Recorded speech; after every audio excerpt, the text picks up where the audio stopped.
Light bill माफ झालेला शेतकरी हे काय तुमच्या बाजून येईल का? लाडक्या बहिणीच्या खात्यावरती भाऊबीज आली, ही लाडकी बहीण तुमच्या बाजून येईल का? पोलीस पाटलाचं मानधन वाढवलं 8,500 पोलीस पाटील आणि त्यांचे नातेवाईक तुमच्या बाजून येतील का? कोतवालाला तुम्ही 1 रुपयाची वाढ दिली नाही, 7,500 रुपये पहिल्यांदा वाढवलं, नंतर 10% वाढवलं.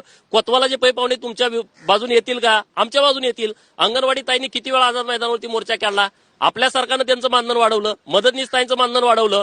रोजगार सेवक डोकं आपटून दमले, त्यांना काहीच नव्हतं, 8,000 रुपयाचं मानधन चालू केलं आपल्या सरकारनं. शिक्षण सेवक जिथं आमची गरीबाची मुलं शिकतायत त्यांचं मानधन वाढवलं.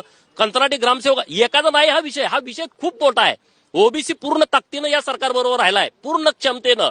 आदिवासी, मागासवर्गीय, गरीब मराठा समाज, इथला या राज्यातला तरुण, या राज्यातला कष्टकरी, आता गावातले सगळे फिडर सोलरवरती यायला लागलेत, कामं चालू झालेत.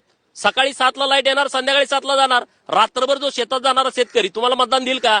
हे खूप मोठं काम या महायुतीचं झालेलं आहे आणि त्या माध्यमातून लोकांनी इतकं भरभरून मतदान केलेलं आहे. 125 प्रकल्पांना देवेंद्र फडणवीस साहेबांनी मंजुरी दिली जलसंपदा खात्याच्या, आणि जयंत पाटलांनी दिली ती 5 प्रकल्पाला. किती?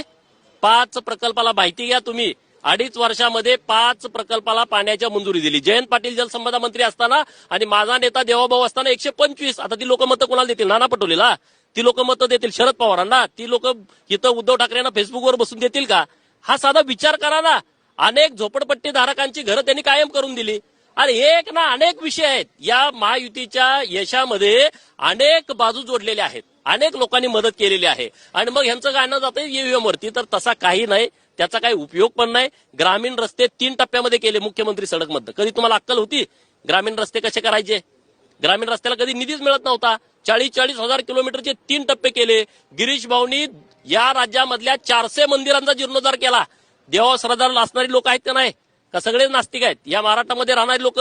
असं चौफेर यश आहे, चौफेर यश आहे. खरं तर आता चौफेर यशानंतर